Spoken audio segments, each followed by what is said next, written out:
Hi guys, good morning or good afternoon. This is Elise and I'm here with a craft fair project share.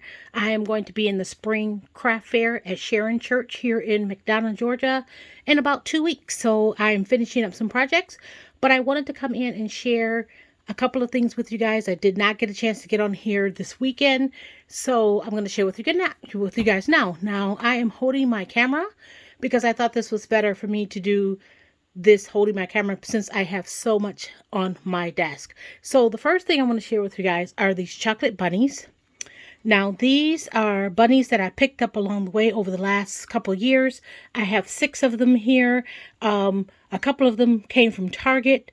A few of them came from like either the Goodwill or thrift store, and they were, either white or they were, had some color to them, which I didn't like. So I decided to paint them all chocolate brown. And then I had my niece paint little dainty flowers on the butts, on the backs. Look how cute these turn out. They turn out absolutely adorable. I haven't decided if I'm going to add ribbon around the neck because some of them I can't do that. So for like this one, I'll probably add maybe a bow. If I decide to add ribbon, I'll add a bow like over by the ear. But look how cute these turned out. So these are going to the craft fair, and these are my chocolate bunnies. So cute. And I know you guys have probably seen people spray paint bunnies to make chocolate bunnies, but I thought that I would add a little whimsy to them, a little bit of fun, and have my niece paint some little flowers. And she enjoyed painting these for me, and I think they turned out absolutely adorable. We just used lots of spring colors. Oh, sorry, guys, my finger there. And look how now this one is the only one that I have that's like a big paper mache bunny. It's not very heavy, but the other ones have a little bit of weight to them, which is really nice because they're ceramic. I like that. Okay, so I'm going to move these to the side, and I'm going to show you something else that I worked on. Now, like a lot of you, I collect cans. And sometimes I use them in my craft room just to store things like paintbrushes and pencils and markers and things like that. But this time I decided to pull them out, and I made some of these cute, adorable spring hanging baskets. So these are metal tin baskets.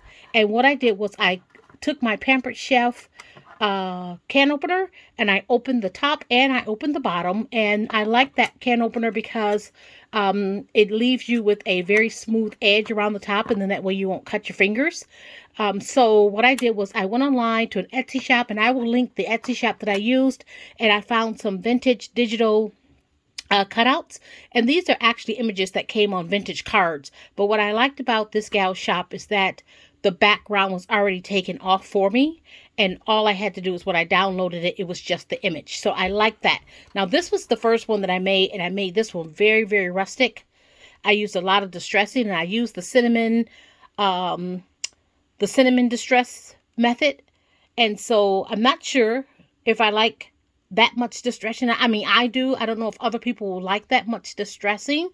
And on the other ones, I used my distress inks. Now, this one, I just added a couple of these cute little chicks, and I added an egg at the top, and then there's some moss there. And then this green ribbon here, I got a spool of this green ribbon from, I believe it was Sam's. It may have been Costco, but I think it was Sam's Club. And they had it after spring last year, and it was only $2 and some change, and you get like 50 yards. So it's a whole bunch of ribbon. So I decided to use that because I thought that was really springy and festive. Very pretty. So this one, like I said, it has little chicks in it. Now these other ones, let me show you this one. I love how these turned out. These, I just put like 3 eggs at the top. So cute. Now I thought about doing the speckle technique, the speckle where you splash, the splatter technique. That's what I'm trying to say. The splatter technique where you splatter the black or the white. And I thought about splattering maybe pink on these or even white. I'm not sure. Guys, let me know in the comments below if you think I should do a little bit of splattering on these. And then here is the pink one. And I think these turned out so cute. These images are so cute. And the Etsy shop that I use, like I said, I'll put the link in the description box below. And if I forget to do that, just leave me a comment. Because sometimes I do forget to put the links.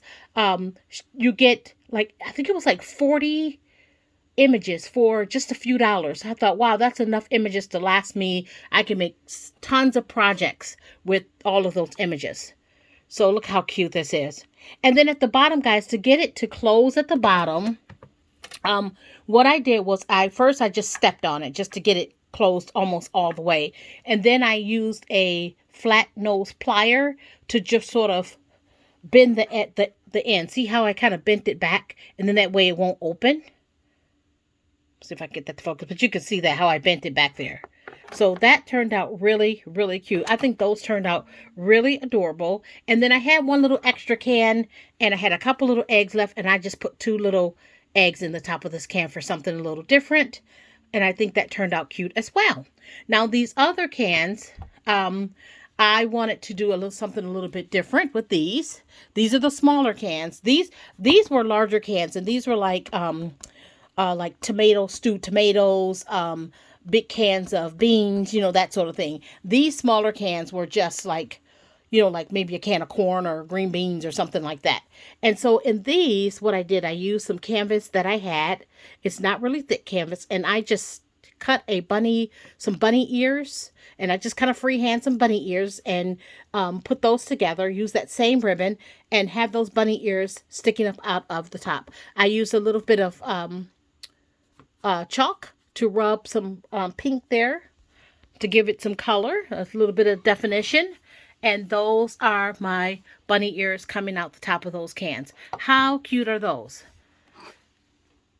So now when I do the craft show, it doesn't look like I have a lot, but when I put everything together, it is a lot of stuff on my table.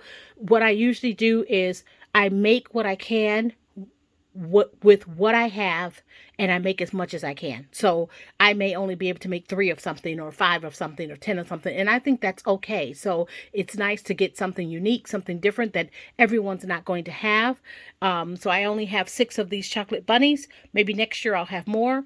I only have, I think, 5, 1, 2, 3, 4, 5 of these cans that are flat, and then I have 3 of these with the bunny ears, and then I have this one little here. But when I spread it all over the table and mix it in with all the other things, it's going to look like it's a lot on my table. And if someone wants me to make them something special, I can do that too. But right now, just to get ready for the craft fair and get my table all set, I just use what I have and make as much as I can. So thank you guys so much for watching. I hope you guys like these ideas, and I will talk with you guys later. Bye.